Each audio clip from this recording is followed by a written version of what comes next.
स्वामी जय जगदीश हरे। भक्त जनों के संकट, भक्त जनों के संकट क्षण में दूर करे।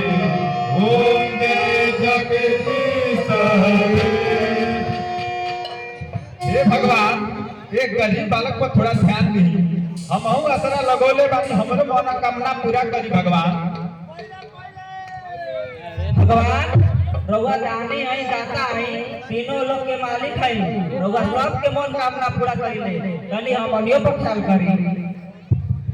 हे भगवान, बचपन से आशा लगैले बानी, तनी हमरो पर दया करी।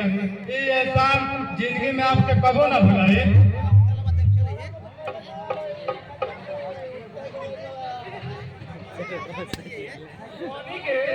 बड़का पुजारी हो गया रे। सुना सा काशी जी के परिवार मत बना। अरे हम नहीं दिया ई कोई पुजारी हो सो बंधु खा के बिलाई भगवती।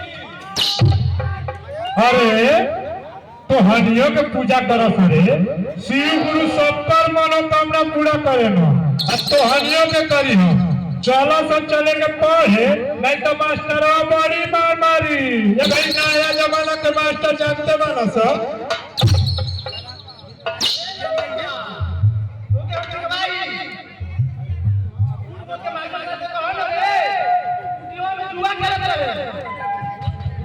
तो मार के चौड़ी दबा दे, ऐसा मारा ना कि तोर आंखें फूट जाई।